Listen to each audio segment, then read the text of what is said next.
방금 누가 쳤어요? 도윤은 본능적으로 이끌린 피아노에 앉아 연주를 하며 흐르는 눈물을 주체 못하였다. 아무도 예상하지 못했습니다. 도윤이 피아노에 이끌린 이유와 앞으로 일어날 일들을 구독과 좋아요, 댓글을 남겨주시면 영상 제작에 큰 힘이 됩니다. 감사합니다. 할머니, 전화 갔다 올게요. 그래, 조심해라 우리 도윤아. 네, 저녁엔 일찍 들어올게요. 새벽 4시 부산 항구의 공기는 아직 차가웠다. 도윤은 낡은 택시 핸들을 잡으며 시동을 걸었다. 엔진 소리가 조용한 골목에 울려 퍼졌다. 젖은 아스팔트 위로 가로등 불빛이 일렁였고 멀리서 들려오는 배의 경적 소리가 하루의 시작을 알렸다. 도윤의 손은 자연스럽게 기어를 넣고 천천히 출발했다. 이 길은 이제 너무도 익숙했다. 새벽 택시, 오전 대리운전, 오후 퀵서비스. 하루에 3가지 일을 돌리며 버텨온 지 벌써 3년째였다. 29의 나이에 미래라는 단어는 이미 사치처럼 느껴졌다. 차창 밖으로 부산의 새벽이 지나갔다. 아직 불이 꺼지지 않은 편의점, 막 문을 여는 시장 상인들, 야간 근무를 마치고 집으로 돌아가는 사람들. 모두가 각자의 삶을 살아내고 있었다. 도윤도 그중 하나였다. 첫 번째 손님을 태우고 내려주고 두 번째 손님을 기다리며 차를 세웠다. 조수석에 놓인 신문을 펼쳤다. 9일란을 훑어보는 것이 습관이 되어버렸다. 더 나은 일자리, 더 안정적인 수입. 그것만이 금순 할머니를 편하게 해드릴 수 있는 방법이었다. 그때 눈에 띈 공고가 하나 있었다. 해운대 개인 저택 전담 기사 모집. 월급 400만 원. 숙식별도 제공 가능. 장기 근무 우대. 도윤의 손가락이 그 줄에 멈췄다. 개인 저택이라는 단어가 낯설었지만 월급과 조건은 지금까지 본 어떤 공고보다 좋았다. 그는 번호를 적어두었다. 이틀 후 도윤은 해운대의 한 저택 앞에 서 있었다. 높은 담장 너머로 보이는 저택은 생각보다 훨씬 컸다. 3층 규모의 현대식 건물이었지만 어딘가 오래된 품격이 느껴졌다. 정원은 깔끔하게 정돈되어 있었고 대문 앞에는 경비원이 서 있었다. 경비원의 안내를 받아 안으로 들어섰다. 복도를 지나 거실로 향하는 순간 도윤의 발걸음이 멈췄다. 거실 한가운데 커다란 창문을 등지고 검정색 그랜드 피아노가 서 있었다. 햇빛이 피아노의 매끈한 표면에 반사되어 은은한 광채를 냈다. 먼지 하나 없이 관리된 피아노였지만 묘하게도 아무도 건드리지 않은 듯한 고요함이 감돌았다. 도윤의 심장이 이유 없이 빠르게 뛰기 시작했다. 가슴 한쪽이 조여오는 느낌이었다. 손바닥에 땀이 배었다. 왜인지 알 수 없었지만 저 피아노를 보는 순간 무언가가 그의 안에서 깨어나는 것 같았다. 도윤 씨? 집사로 보이는 중년 여성의 목소리가 그를 현실로 돌려놓았다. 도윤은 황급히 시선을 돌렸다. 아, 네. 죄송합니다. 괜찮아요. 저는 이 집의 집사 말선이에요. 회장님께서 곧 오실 거예요. 말선은 차분하고 정중했지만 그녀의 눈빛은 도윤이 피아노를 보던 표정을 놓치지 않았다. 그녀는 무언가를 확인하듯 잠시 도윤을 바라보았다. 면접은 예상보다 간단했다. 한기석 회장은 50대 후반으로 보이는 침착한 인상의 남성이었다. 그는 도윤의 이력서를 보며 몇 가지 질문을 던졌다. 운전 경력, 건강 상태, 가족 관계. 혼자 사시나요? 아니요. 할머니와 함께 살고 있습니다. 부모님은 어렸을 때 돌아가셨습니다. 할머니가 저를 키워주셨어요. 기석 회장의 표정이 잠시 흔들렸다. 그는 도윤의 얼굴을 조금 더 자세히 들여다보았다. 무언가를 떠올리는 듯한 눈빛이었다. 알겠습니다. 일주일 안으로 연락드리겠습니다. 도윤은 인사를 하고 일어섰다. 거실을 나서기 직전 그는 다시 한번 검정 피아노를 돌아보았다. 여전히 심장이 빠르게 뛰었다. 설명할 수 없는 끌림이었다. 집으로 돌아오는 길, 도윤은 창밖을 보며 생각에 잠겼다. 왜 그 피아노를 보는 순간 가슴이 아팠을까? 왜 낯선 집인데도 묘하게 익숙한 느낌이 들었을까? 도윤아, 다녀왔니? 금순 할머니가 부엌에서 저녁을 준비하고 계셨다. 허리가 많이 굽었지만 여전히 부지런한 손놀림이었다. 네, 할머니. 오늘 면접 잘 본 것 같아요. 그래, 우리 도윤이 잘했겠지. 할머니의 따뜻한 미소가 도윤의 마음을 녹였다. 이 사람을 위해서라도 좋은 결과가 있었으면 좋겠다고 생각했다. 사흘 후 전화가 왔다. 도윤 씨 합격하셨습니다. 다음 주 월요일부터 출근 가능하신가요? 도윤의 손이 떨렸다. 이것이 새로운 시작이 될 수 있을까? 아니면 또 다른 반복일까?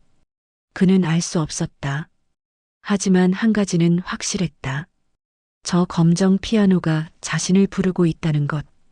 첫 출근 날 도윤은 평소보다 일찍 일어났다. 거울 앞에서 와이셔츠 단추를 채우며 심호흡을 했다. 금순 할머니가 아침을 차려주셨고 도윤은 밥을 먹으며 할머니의 손을 꼭 잡았다. 저택에 도착하자 말선 집사가 입구에서 기다리고 있었다. 그녀는 도윤을 2층으로 안내했다. 작지만 깔끔하게 정돈된 방이었다. 창문 너머로 바다가 보였다. 여기가 도윤 씨 방이에요. 필요한 건 언제든 말씀하세요. 감사합니다. 아, 그리고 말선은 문을 닫기 전에 잠시 머뭇거리다가 낮은 목소리로 말했다. 거실에 있는 검정 피아노는 절대 건드리면 안 돼요. 이 집의 금기예요. 도윤의 눈빛이 흔들렸다. 왜요? 그냥 가족의 약속이에요. 아무도 그 피아노를 치지 않아요. 말선의 표정에는 슬픔이 어려 있었다. 그녀는 더 이상 말하지 않고 방을 나갔다. 도윤은 창밖을 바라보며 그 말을 곱씹었다. 금기. 그 단어가 오히려 그를 더 끌어당겼다. 오전 10시 도윤은 현관에서 회장을 기다렸다. 기석 회장은 정장 차림으로 내려왔고 도윤은 차 문을 열어드렸다. 회사로 가는 길 회장은 거의 말이 없었다. 백미러로 보이는 그의 표정은 무겁고 지쳐 보였다. 오후에는 저택으로 돌아와 대기하는 시간이었다. 도윤은 거실 소파에 앉아 휴대폰을 보고 있었다. 하지만 자꾸만 시선이 피아노로 향했다.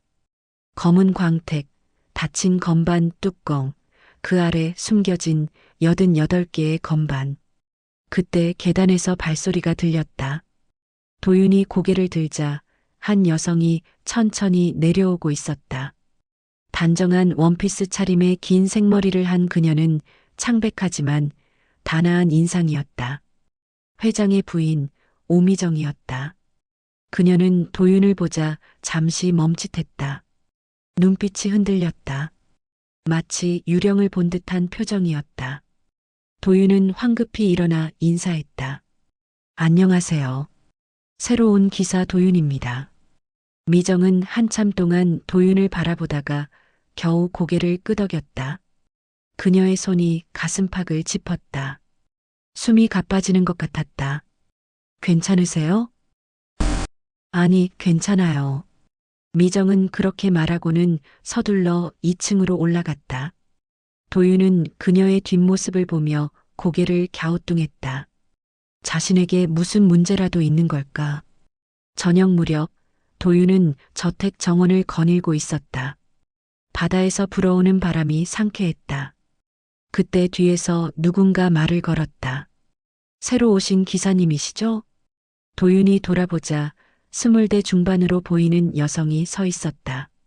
캔버스 가방을 든 그녀는 물감 자국이 묻은 앞치마를 두르고 있었다. 한소은 회장의 딸이었다. 네, 도윤입니다. 저는 소은이에요. 앞으로 자주 볼 것 같네요. 소은의 목소리는 부드러웠지만 그녀의 눈빛은 어딘가 슬퍼 보였다. 도윤은 그녀에게서도 이 집 사람들에게 공통적으로 느껴지는 무언가를 감지했다. 깊은 상처, 아물지 않은 과거. 그림 그리세요? 네. 작업실이 2층에 있어요. 멋지시네요. 소은은 희미하게 미소 지었다. 그리고는 거실을 바라보며 말했다. 저 피아노 보셨죠? 네. 신기하지 않아요? 저렇게 좋은 피아노를 아무도 안 치잖아요. 집사님이 금기라고 하시더라고요. 소은의 표정이 굳었다. 그녀는 한참 피아노를 바라보다가 낮게 중얼거렸다. 금기라기보단 아픔이에요. 저 피아노는 이 집의 상처예요. 도윤은 더 묻지 않았다. 소은도 더 말하지 않았다.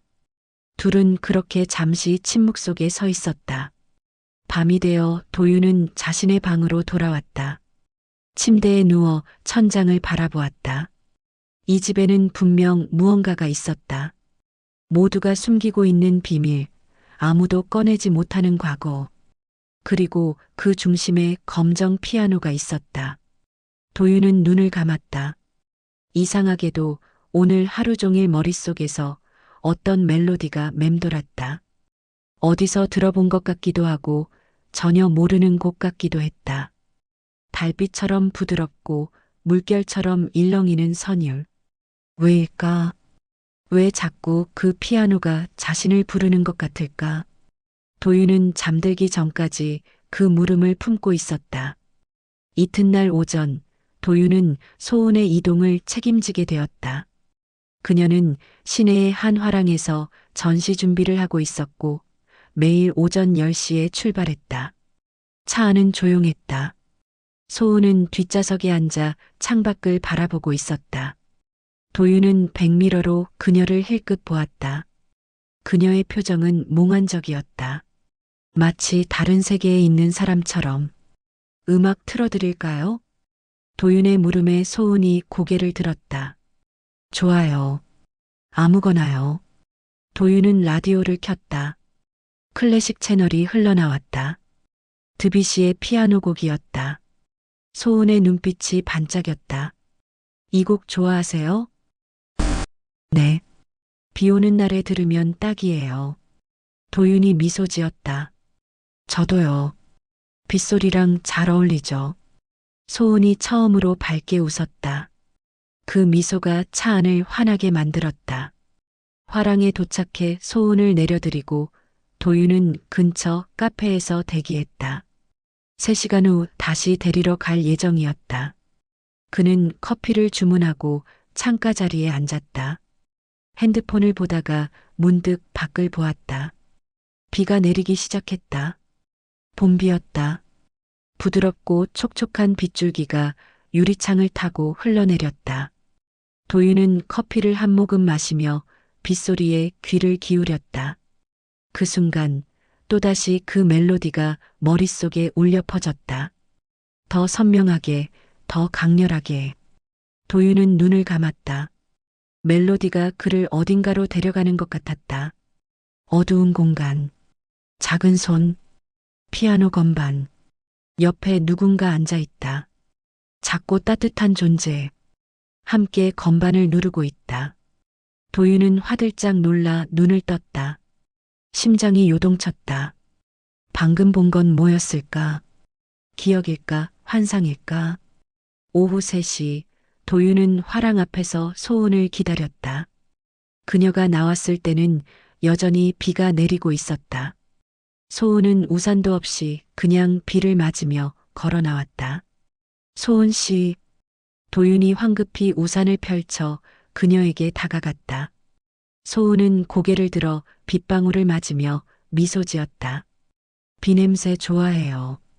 그래도 감기 걸려요. 어서 차에 타세요.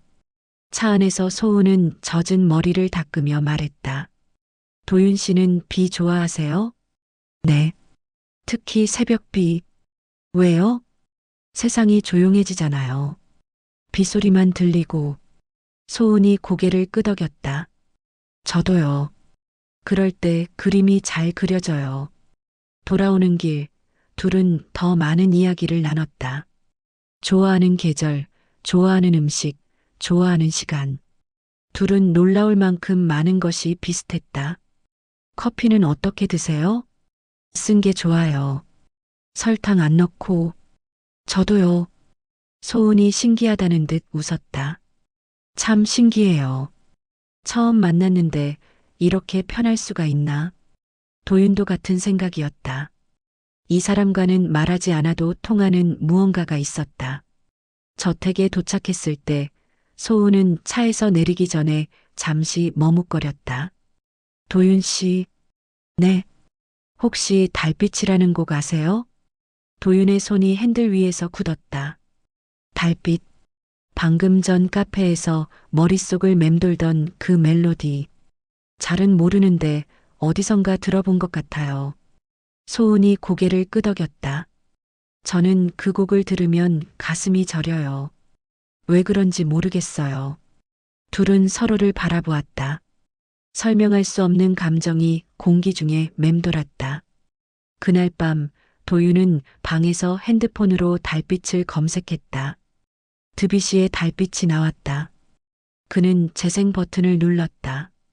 피아노 선율이 흘러나오는 순간 도윤의 눈에서 눈물이 흘렀다. 왜인지 알 수 없었다. 하지만 이 곡이 그를 부수고 있었다. 핸드폰 너머로 들리는 피아노 소리를 들으며 도윤은 생각했다. 이 집에 온 건 우연이 아닐지도 모른다고. 일주일이 지났다. 도윤은 이제 저택의 일상에 익숙해지고 있었다. 아침마다 회장을 회사에 모셔다 드리고 오후에는 소은의 일정을 돕고 저녁이면 가족이 필요로 하는 곳에 대기했다. 어느 오후 소은이 도윤에게 작업실을 보여주겠다고 했다. 2층 끝에 위치한 작업실은 통유리로 되어 있어 햇빛이 가득했다. 캔버스들이 여기저기 놓여 있었고 물감 냄새가 진하게 풍겼다. 와, 정말 멋지네요. 도윤이 감탄하며 둘러보았다. 소은의 그림들은 대부분 풍경화였다. 바다, 하늘, 숲. 그런데 한쪽 벽면에 걸린 스케치들이 도윤의 시선을 붙잡았다.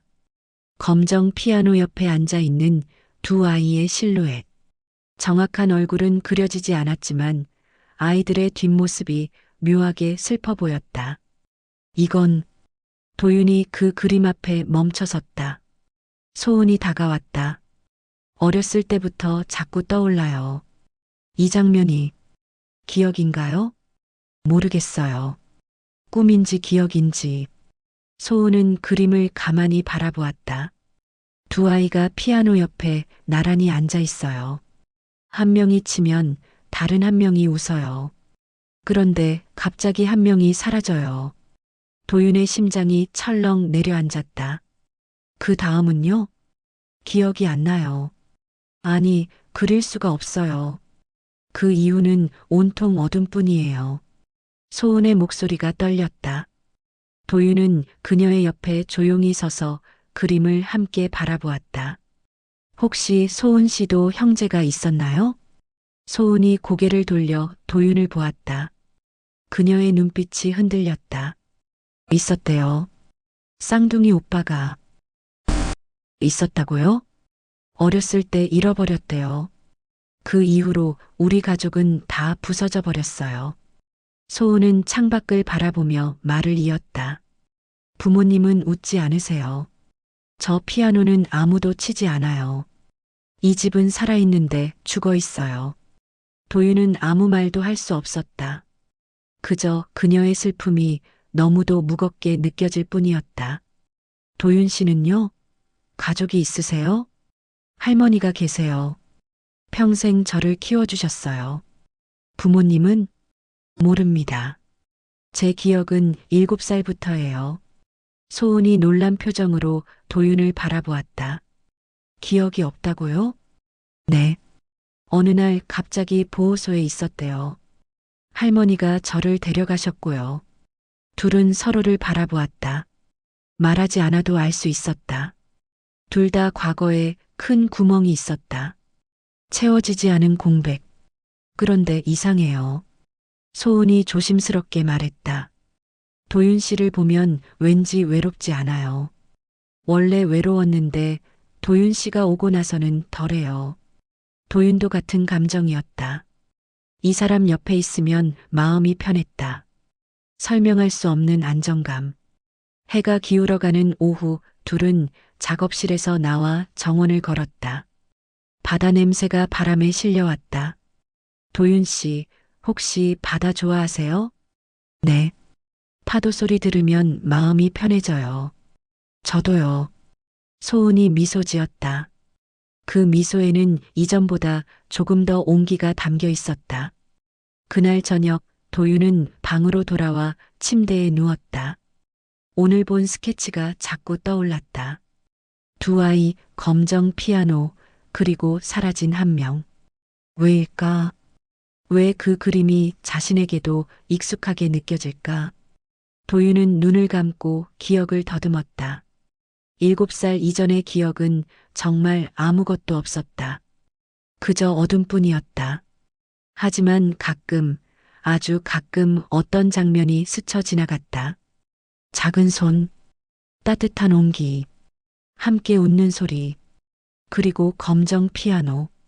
그날은 가족 모두가 외출하는 날이었다. 기석회장은 중요한 미팅이 있었고 미정 여사는 병원 예약이 있었으며 소은은 화랑 오프닝 행사에 참석해야 했다. 말선 집사도 장을 보러 나갔다. 도윤은 처음으로 저택에 혼자 남게 되었다. 오전 10시. 집은 고요했다. 너무나도 고요했다.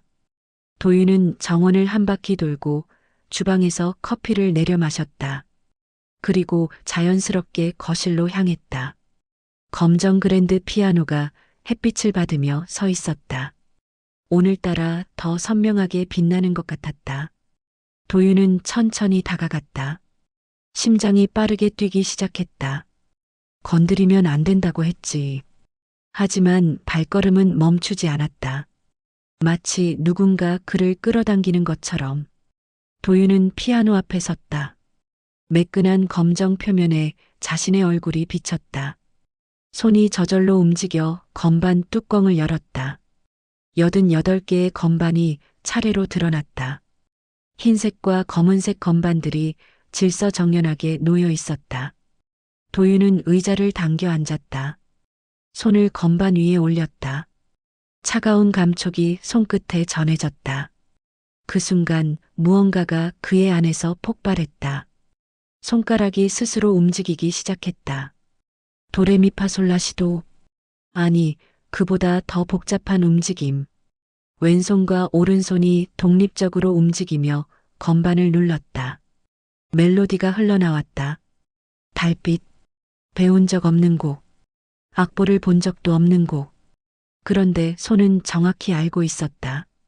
어느 건반을 눌러야 하는지, 어떤 강약을 줘야 하는지, 어디서 쉬어야 하는지. 도윤의 눈에서 눈물이 흘렀다. 손은 멈추지 않고 계속 연주했다. 피아노 소리가 저택 전체에 울려 퍼졌다.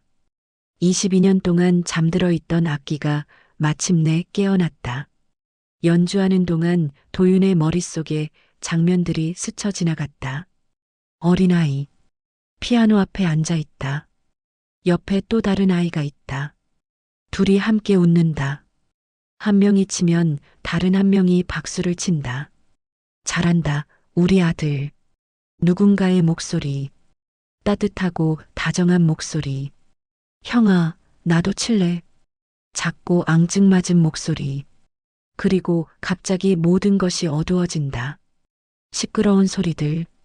사람들의 비명. 누군가 자신의 손을 잡고 달린다. 그리고 연주가 끝났다. 도윤은 건반 위에 손을 올린 채 멍하니 앉아 있었다. 숨이 가빠졌다. 온몸이 떨렸다. 방금 무슨 일이 일어난 걸까? 그때 현관문이 열리는 소리가 들렸다. 도윤은 화들짝 놀라 일어났다. 가족이 돌아온 것이다. 발소리가 가까워졌다. 기석회장, 미정여사, 소은이 차례로 거실로 들어왔다. 그들은 피아노 앞에 선 도윤을 보고 굳어버렸다. 기석회장의 얼굴이 창백해졌다. 미정여사의 손이 입을 막았다. 소은의 눈이 크게 떠졌다. 방금 누가 쳤어요? 기석회장의 목소리가 떨렸다. 도윤은 아무 말도 할 수 없었다. 그저 그 자리에 서 있을 뿐이었다. 미정 여사가 천천히 다가왔다. 그녀의 눈에서 눈물이 흘렀다. 당신 지금 달빛을 쳤어요? 죄송합니다. 그냥 손이 저절로.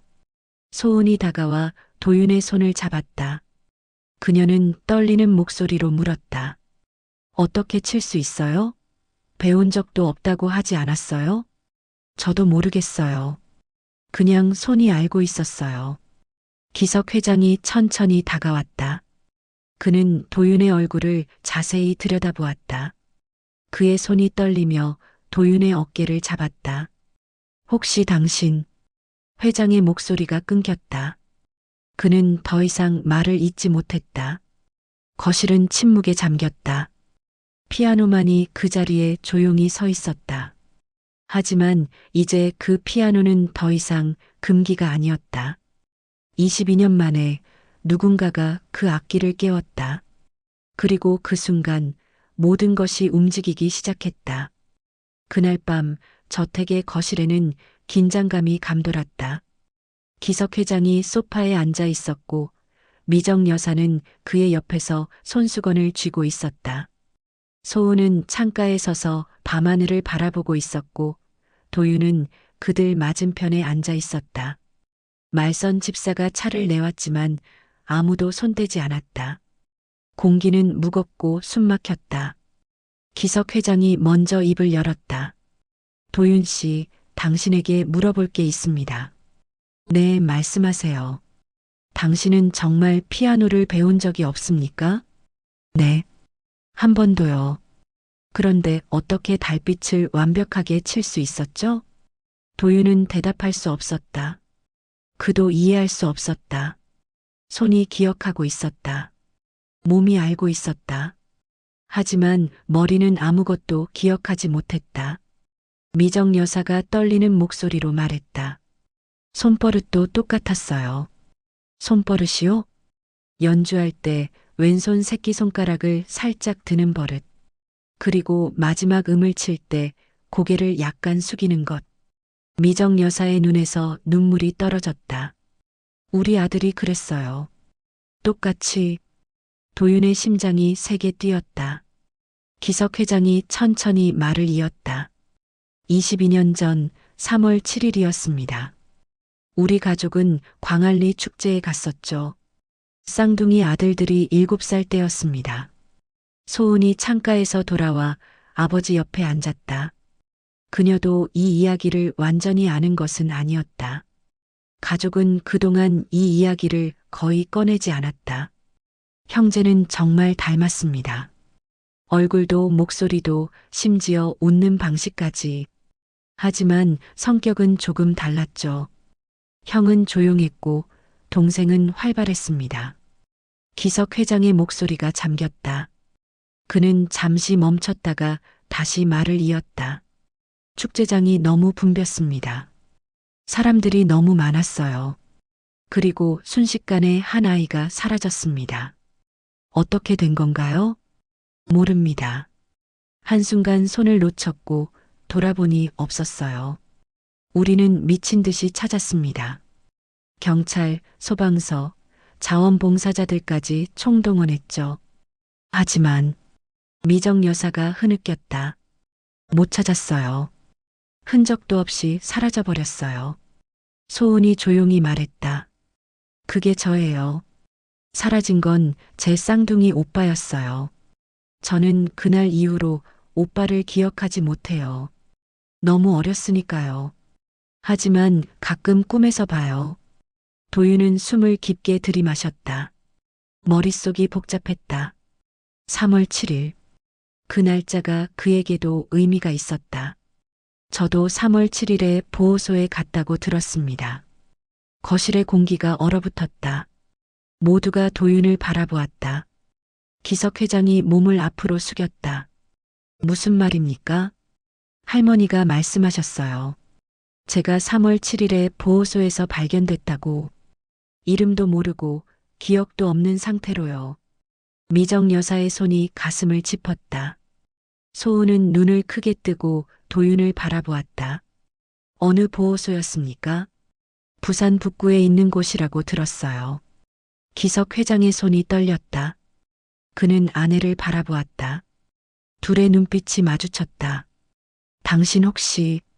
미정 여사가 고개를 끄덕였다. 그곳도 우리가 찾아본 곳 중 하나였어요. 하지만 그때는 아무도 없다고 했어요. 도윤은 혼란스러웠다. 이 모든 것이 우연일까? 아니면 정말로 그 아이가 마지막으로 친 곡이 달빛이었습니다. 기석 회장이 피아노를 바라보며 말했다. 축제 가기 전날 밤 그 아이가 이 피아노로 달빛을 쳤어요. 처음부터 끝까지 완벽하게. 그게 마지막이었습니다. 그 후로는요? 아무도 이 피아노를 치지 않았습니다. 칠 수가 없었어요. 이 피아노는 그 아이의 것이었으니까요. 소은이 눈물을 닦으며 말했다. 엄마는 그날 이후로 피아노 소리를 듣지 못했어요. 라디오에서 피아노 곡이 나오면 채널을 돌렸고 음악회도 가지 않았어요. 하지만 오늘 미정 여사가 도윤을 바라보았다. 오늘 당신이 쳤을 때 저는 처음으로 견딜 수 있었어요. 아니, 듣고 싶었어요. 끝까지 듣고 싶었어요. 도윤의 가슴이 먹먹해졌다. 이 가족이 22년 동안 얼마나 아파했을까? 얼마나 많은 밤을 울며 지새웠을까? 저는... 도윤이 입을 열었다. 저는 정말 아무것도 기억나지 않아요. 7살 이전의 기억은 전부 사라졌어요. 하지만 가끔 꿈을 꿔요. 어떤 꿈입니까? 검정 피아노 앞에 누군가와 함께 앉아 있는 꿈이에요. 그 사람이 웃으면 저도 웃고 그 사람이 치면 저도 따라 쳐요. 그런데 얼굴은 안 보여요. 목소리만 들려요. 소은이 조심스럽게 물었다. 뭐라고 하는데요? 형아라고 불러요. 계속 형아라고. 거실이 다시 침묵에 잠겼다. 기석 회장은 두 손으로 얼굴을 감쌌다. 미정 여사는 소리 없이 울었다. 소은은 입술을 깨물었다. 도윤은 자신도 모르게 말했다. 혹시 제가 그 아이일까요? 아무도 대답하지 않았다. 아니, 대답할 수 없었다. 희망과 두려움이 동시에 밀려왔다. 만약 그렇다면, 만약 정말로 그렇다면. 기석 회장이 천천히 고개를 들었다. 그의 눈은 붉게 충혈되어 있었다. 확인해야 합니다. 어떻게요? DNA 검사. 그것만이 확실한 방법입니다. 도윤은 고개를 끄덕였다. 그도 알고 싶었다. 자신이 누구인지, 어디서 왔는지, 왜 아무것도 기억나지 않는지. 하지만 도윤이 조심스럽게 말했다. 만약 제가 그 아이가 아니라면 실망하실까봐 두렵습니다. 미정 여사가 도윤에게 다가와 그의 손을 잡았다. 괜찮아요. 결과가 어떻든 우리는 받아들일 거예요. 이미 충분히 오래 기다렸으니까요. 소은도 다가와 도윤의 어깨에 손을 올렸다. 도윤 씨도 힘들죠? 갑자기 이런 일이 생겨서. 도윤은 고개를 숙였다. 사실 머리가 터질 것 같았다. 오늘 하루에 너무 많은 일이 벌어졌다. 피아노 연주, 가족의 이야기, 그리고 자신이 잃어버린 아들일지도 모른다는 가능성. 시간이 필요합니다. 모두에게요. 기석 회장이 일어서며 말했다. 일주일 후에 결과가 나올 겁니다. 그때까지 평소처럼 지내시면 됩니다. 부담 갖지 마세요. 하지만 부담을 갖지 않을 수 있을까? 도윤은 자신의 방으로 돌아와 침대에 쓰러졌다. 천장을 바라보며 눈을 감았다. 만약 자신이 정말 그 집의 아들이라면, 만약 금순 할머니가 알게 된다면, 만약 모든 것이 바뀐다면, 도윤은 핸드폰을 꺼내 할머니께 전화를 걸었다.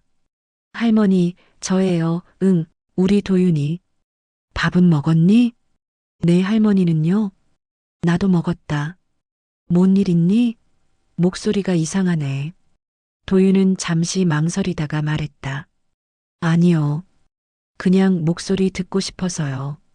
그래. 보고 싶으면 주말에 와라. 네. 할머니 사랑해요. 어휴, 이 녀석이. 알았다. 전화를 끊고 도윤은 눈물을 흘렸다. 자신이 누구든 어디서 왔든 금순 할머니는 자신의 전부였다.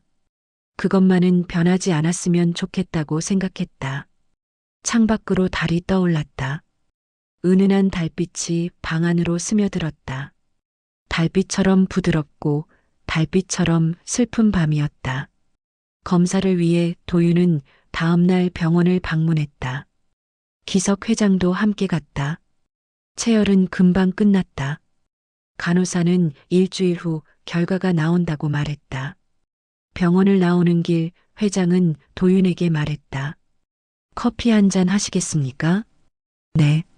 둘은 근처 카페에 앉았다. 창밖으로 바다가 보였다. 파도가 끊임없이 밀려왔다 밀려갔다. 도윤 씨. 네, 회장님.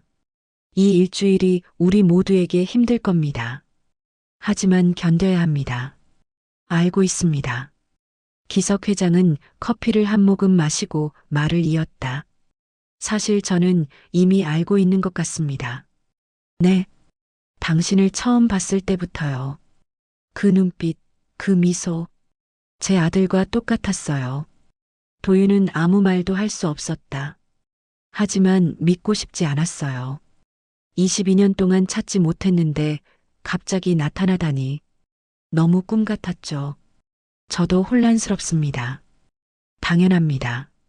하지만 진실은 밝혀질 겁니다. 곧요. 그날 오후 도윤은 소은의 차량 이동을 맡았다. 소은은 화랑에서 작품 설치를 마치고 나왔다. 차에 타자마자 그녀는 도윤에게 물었다. 오늘 병원 다녀왔어요? 네. 어땠어요? 금방 끝났어요. 이제 기다리는 일만 남았죠. 소은은 한참 침묵하다가 조심스럽게 말했다. 도윤 씨, 저 어젯밤에 꿈을 꿨어요. 무슨 꿈이요? 저랑 누군가가 피아노 앞에 앉아 있었어요. 그 사람이 치면 저도 따라 쳤어요. 그리고 그 사람이 웃으면 저도 웃었어요. 도윤의 손이 핸들 위에서 굳었다. 소은이 말을 이었다. 그런데 갑자기 그 사람이 사라졌어요. 제가 손을 뻗었는데 닿지 않았어요. 그래서 울면서 깼어요. 이상하죠? 도윤 씨 이야기를 듣고 나니까 저도 똑같은 꿈을 꾼 거예요. 도윤은 백미러로 소은을 바라보았다. 그녀의 눈에는 눈물이 고여 있었다. 소은 씨도 힘드시죠? 네. 솔직히 무서워요. 만약 도윤 씨가 제 오빠라면 좋을 것 같기도 하고 이상할 것 같기도 하고 저도 마찬가지예요. 둘은 신호등 앞에서 멈춰섰다. 빨간불이 켜져 있었다. 도윤이 조용히 말했다. 소은 씨, 솔직히 말해도 될까요? 네. 저는 제가 누군지 알고 싶어요. 하지만 동시에 알고 싶지 않기도 해요. 왜요? 만약 제가 정말 그 집 아들이라면 할머니는 어떻게 될까요? 할머니는 저를 아들처럼 키우셨어요. 그런데 갑자기 제가 다른 사람의 아들이라고 하면 도윤의 목소리가 떨렸다. 할머니가 상처받을까봐 무서워요. 소은은 앞좌석으로 손을 뻗어 도윤의 어깨를 가볍게 두드렸다. 괜찮을 거예요. 할머니도 이해하실 거예요. 그럴까요? 네. 사랑하는 사람은 상대방의 행복을 바라잖아요. 신호등이 파란불로 바뀌었다. 도윤은 다시 출발했다. 하지만 마음은 여전히 무거웠다. 저녁, 도윤은 저택으로 돌아와 자신의 방에 있었다. 저녁 식사는 거르고 싶었다. 가족들과 마주 앉기가 부담스러웠다. 그때 문 두드리는 소리가 들렸다. 도윤 씨, 저예요. 소은이요. 들어오세요. 소은이 문을 열고 들어왔다. 손에 샌드위치와 우유를 들고 있었다. 저녁 안 드셨죠? 이거라도 드세요. 고맙습니다. 소은은 도윤 옆에 앉았다. 둘은 나란히 창밖을 바라보았다. 밤바다가 어둡게 일렁이고 있었다. 도윤 씨, 네. 제가 하나만 물어봐도 될까요? 물어보세요. 만약 정말 오빠라면 저를 기억할 수 있을까요? 도윤은 고개를 돌려 소은을 바라보았다. 그녀의 눈에는 간절함이 가득했다. 모르겠어요. 지금은 아무것도 기억나지 않아요. 그래도 언젠가는요? 노력해 볼게요. 소은이 희미하게 미소 지었다. 그것만으로도 충분해요. 그날 밤 도윤은 오랜만에 깊은 잠에 빠졌다. 그리고 꿈을 꾸었다. 축제장, 불꽃놀이, 사람들의 환호성, 작은 손이 자신의 손을 잡고 있다. 형아, 저기 봐. 앙증맞은 목소리, 자신을 올려다보는 작은 얼굴. 조심해, 사람 많아. 자신의 목소리, 어린아이의 목소리. 갑자기 사람들이 밀려온다. 손이 놓인다. 작은 목소리가 멀어진다. 형아, 형아. 자신도 소리친다. 소은아, 소은아. 하지만 목소리는 군중 속으로 사라진다. 어둠이 밀려온다. 그리고 도윤은 땀을 흘리며 깼다. 심장이 미친 듯이 뛰었다. 숨이 가빴다. 소은아. 그는 그 이름을 중얼거렸다. 꿈속에서 자신이 부른 이름. 그 이름이 너무도 자연스러웠다. 혹시 그게 기억일까? 혹시 자신이 정말로. 도윤은 이불을 뒤집어 쓰고 눈을 감았다. 하지만 잠은 오지 않았다. 일주일이 너무 길게 느껴질 것 같았다. 다음 날부터 일주일은 모두에게 고통의 시간이었다. 기석회장은 사무실에 앉아 있어도 서류가 눈에 들어오지 않았다. 도윤의 얼굴이 자꾸만 떠올랐다. 사라진 아들의 얼굴과 겹쳐졌다. 그는 몇 번이나 핸드폰을 들었다가 내려놓았다. 병원에 전화해서 결과를 빨리 알려달라고 하고 싶었지만 참았다.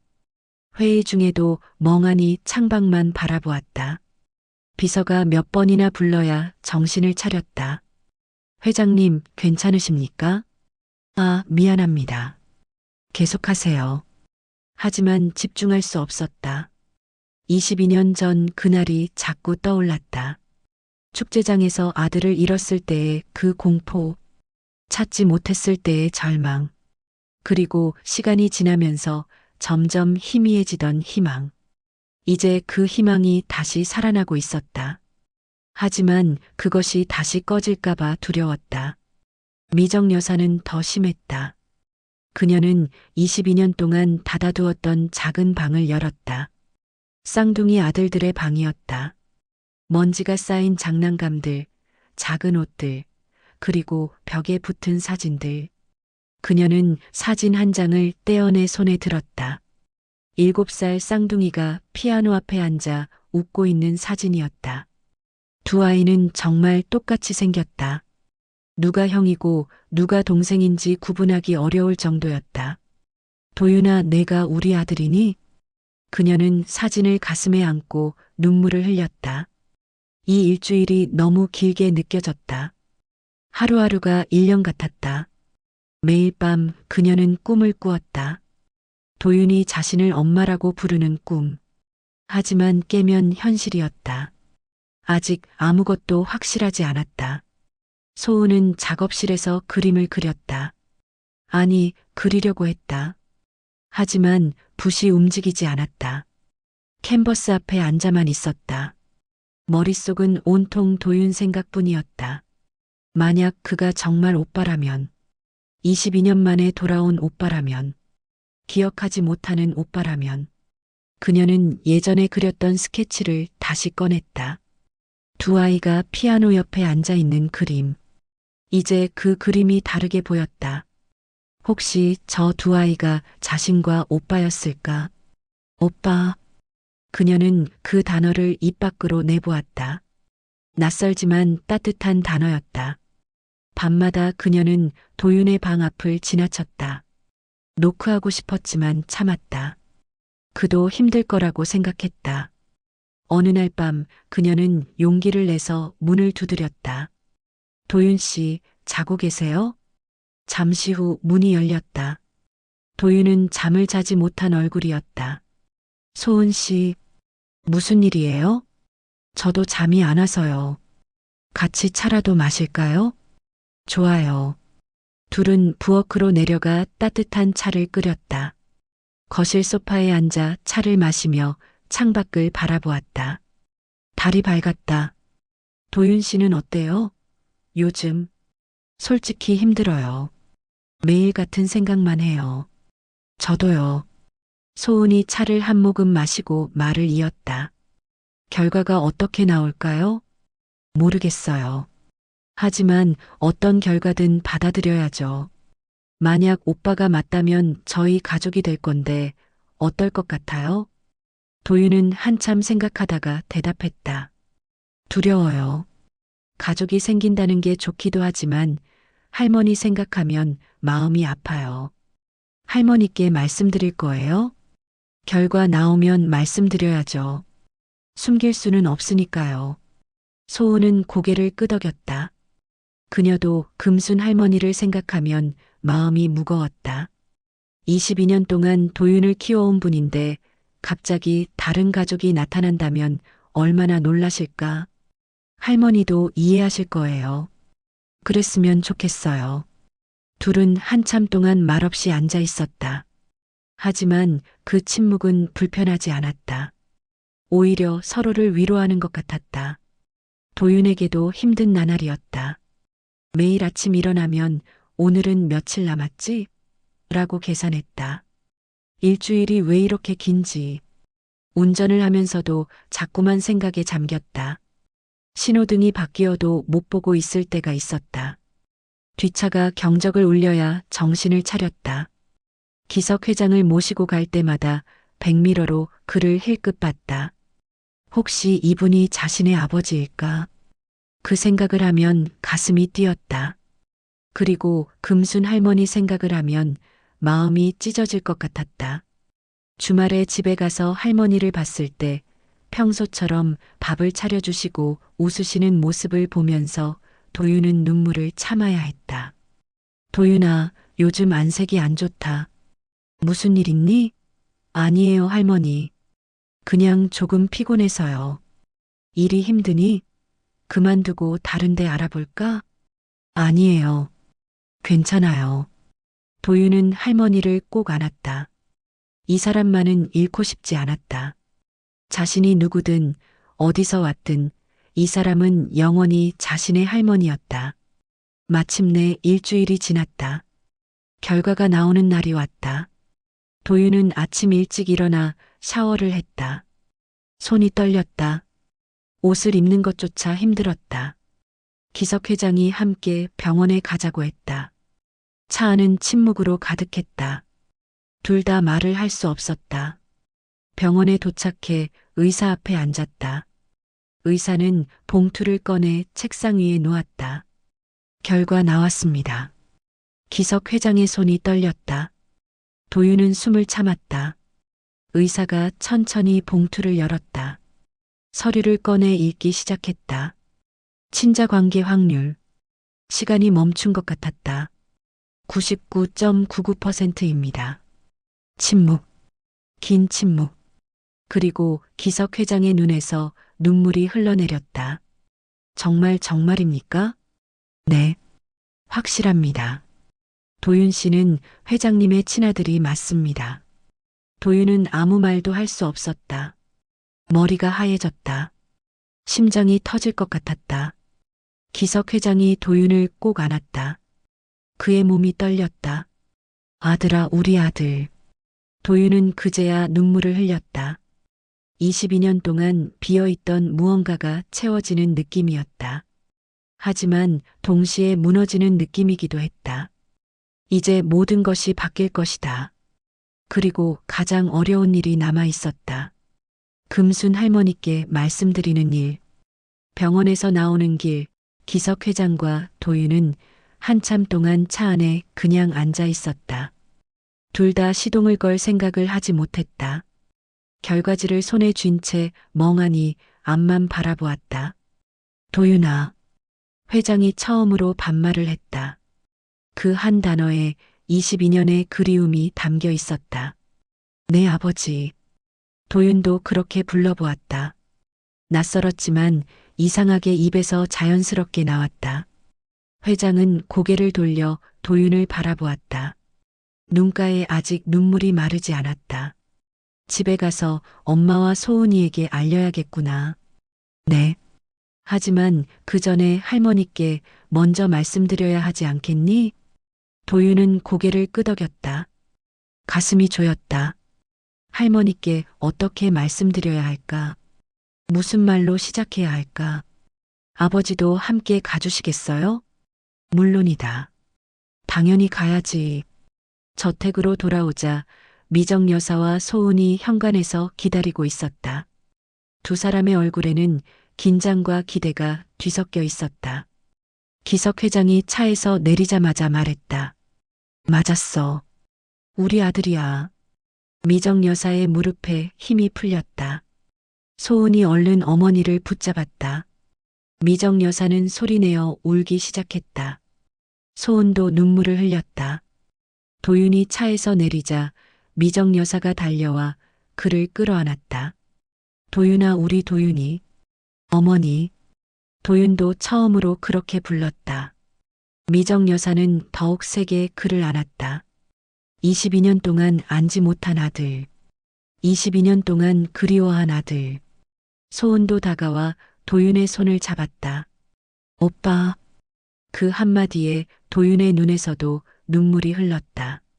소은이 웃으며 울었다. 진짜 오빠였어. 내가 느낀 게 맞았어. 네 사람은 현관에서 한참을 그렇게 서로를 껴안고 울었다. 지나가는 사람들이 쳐다봤지만 아무도 신경 쓰지 않았다. 거실로 들어와 소파에 앉았을 때 기석 회장이 말했다. 이제 할머니께 가봐야겠구나. 도윤이 고개를 숙였다. 두려워요. 할머니가 어떻게 받아들이실지. 미정 여사가 도윤의 손을 잡았다. 괜찮아. 우리가 함께 갈게. 할머니께 제대로 인사드려야지. 우리도 같이 갈게요. 소은도 말했다. 도윤은 가족들을 바라보았다. 이 사람들이 이제 자신의 가족이라는 게 믿기지 않았다. 오후 3시, 네 사람은 금순 할머니가 사는 작은 주택 앞에 섰다. 낡은 2층 건물이었다. 페인트가 벗겨진 대문, 작은 마당에 심어진 화분들. 도윤이 초인종을 눌렀다. 누구세요? 할머니의 목소리가 들렸다. 할머니, 저예요. 도윤이요. 도윤이? 무슨 일이야? 문이 열렸다.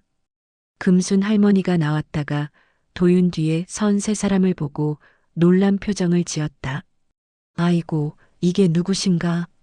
할머니, 잠깐 들어가서 얘기 좀 해도 될까요? 그래. 어서 들어오게들. 할머니는 허둥지둥 집안을 정리하며 손님들을 맞았다. 좁은 거실에 모두 앉았다. 할머니는 물을 따라오며 말했다. 아이고, 우리 도윤이가 무슨 잘못이라도 했나 했더만. 아닙니다. 기석 회장이 정중하게 인사했다.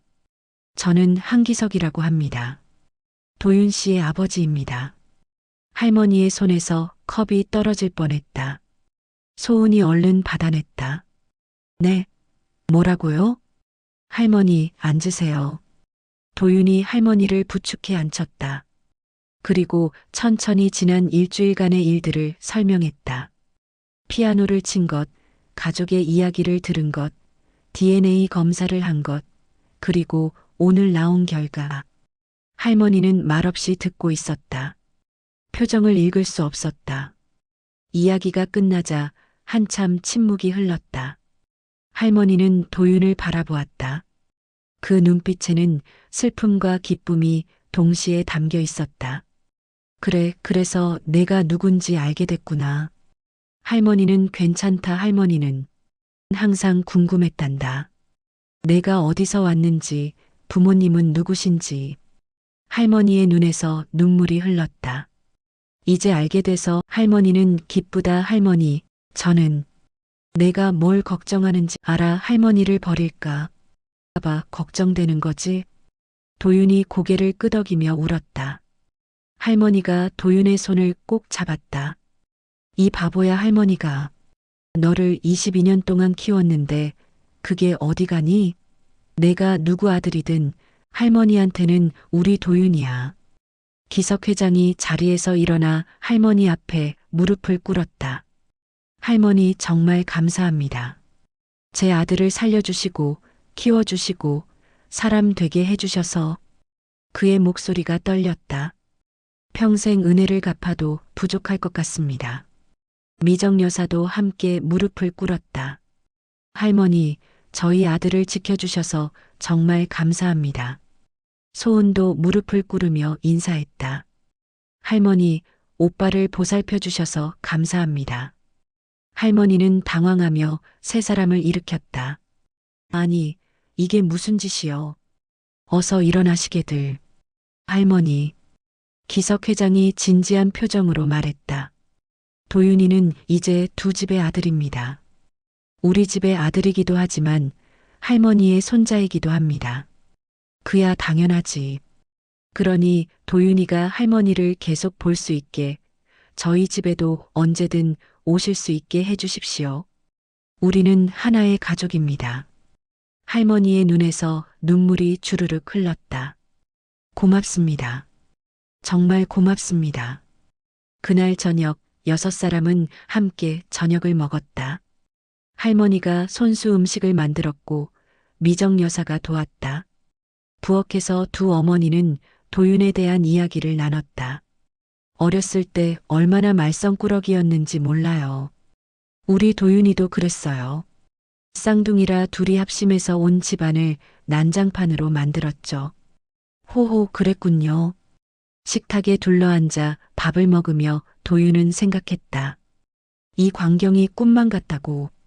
한쪽에는 자신을 키워준 할머니가, 다른 쪽에는 자신을 낳아준 부모님과 동생이 앉아 있다. 도윤아, 기석 회장이 말했다. 네, 아버지. 천천히 해도 된다. 우리 집으로 완전히 오는 것도, 이름을 바꾸는 것도 모두 내가 준비됐을 때 하면 돼. 감사합니다. 하지만 한 가지는 지금 당장 해야 할 것 같구나. 뭔가요? 가족사진. 우리 22년 만에 처음 찍는 거니까. 소은이 활짝 웃으며 말했다. 좋아요. 할머니도 함께 찍어요. 나도? 당연하죠. 할머니도 우리 가족이에요. 그렇게 6사람은 좁은 거실에서 사진을 찍었다. 누군가의 핸드폰 타이머를 맞춰놓고 서로 어깨를 감싸고 웃었다. 플래시가 터졌다. 그 순간이 영원히 기억될 것 같았다. 밤이 되어 저택으로 돌아가는 차 안에서 도윤은 창밖을 바라보며 생각했다. 자신은 정말 행운하다. 한 집의 아들도 부족해 두 집의 아들이 되었다. 한 명의 어머니도 부족해 두 명의 어머니를 가졌다.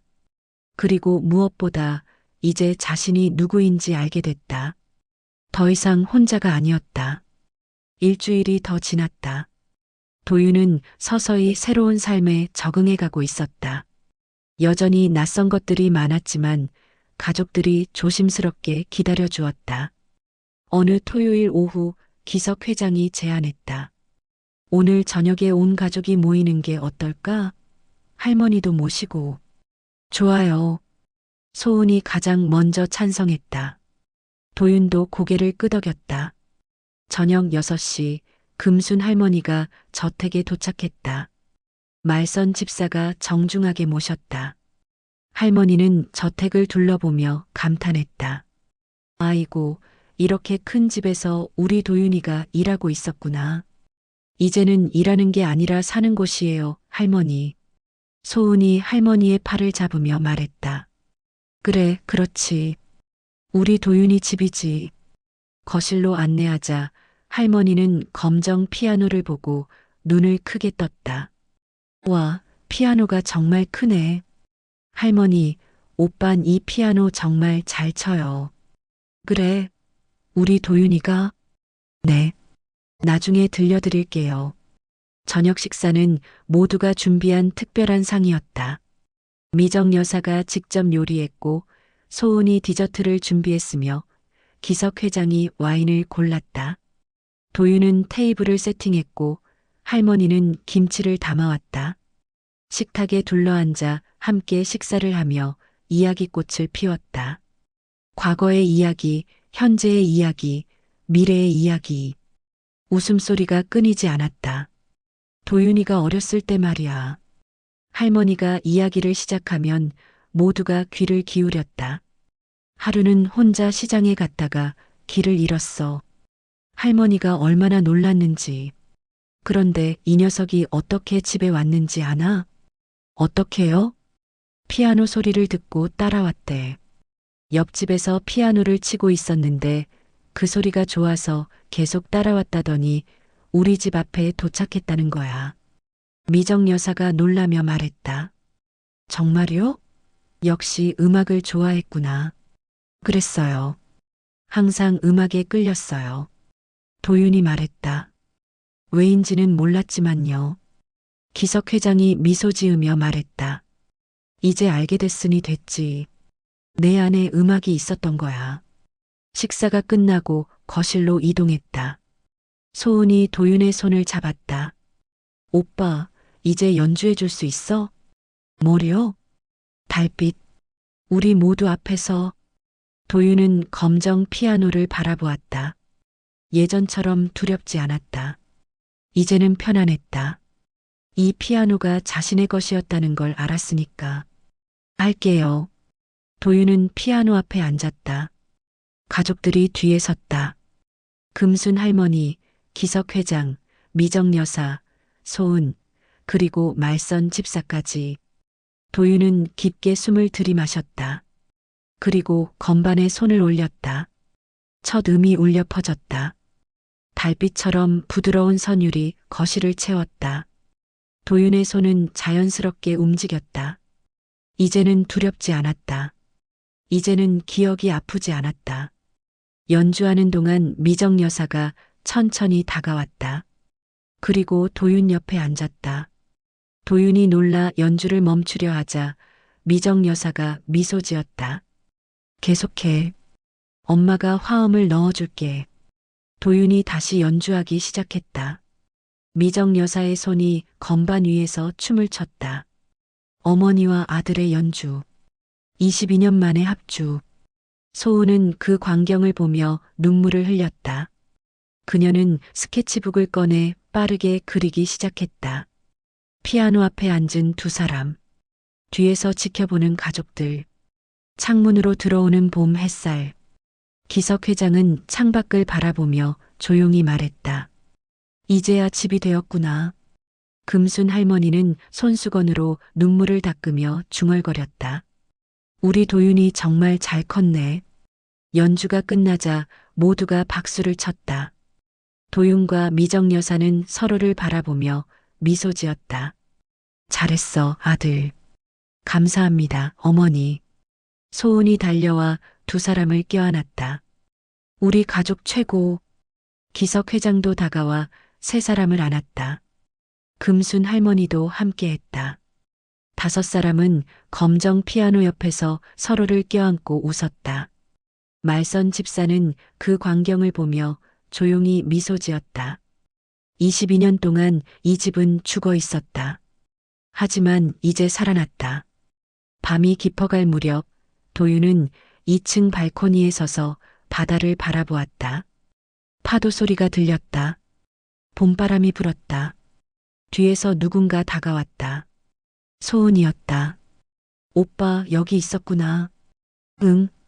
바람 쐬고 있어. 소은이 옆에 섰다. 둘은 나란히 바다를 바라보았다. 오빠 행복해? 응. 너무 행복해서 꿈 같아. 나도. 소은이 오빠의 손을 잡았다. 22년 동안 혼자였는데 이제는 오빠가 있어. 나도 그래. 평생 혼자인 줄 알았는데 이제는 가족이 있어. 우리 앞으로도 계속 함께하자. 그럼. 당연하지. 두 남매는 서로를 바라보며 웃었다. 그리고 다시 바다를 바라보았다. 멀리서 등대 불빛이 깜빡였다. 어둠 속에서 길을 밝혀주는 빛. 도윤은 생각했다. 자신도 그 불빛처럼 오랜 어둠 끝에 마침내 집으로 돌아왔다고. 거실에서는 여전히 이야기 소리가 들렸다. 웃음소리가 들렸다. 행복한 소리들이었다. 검정 피아노는 거실 한가운데 조용히 서 있었다. 하지만 이제 그 피아노는 더 이상 슬프지 않았다. 이제는 기쁨의 악기였다. 재회의 악기였다. 사랑의 악기였다. 봄 햇살이 피아노 위로 은은하게 내려앉았다. 닫혀있던 시간이 드디어 흐르기 시작했다. 잊혀졌던 멜로디가 집으로 돌아왔다. 그리고 이제 새로운 음악이 시작될 것이다.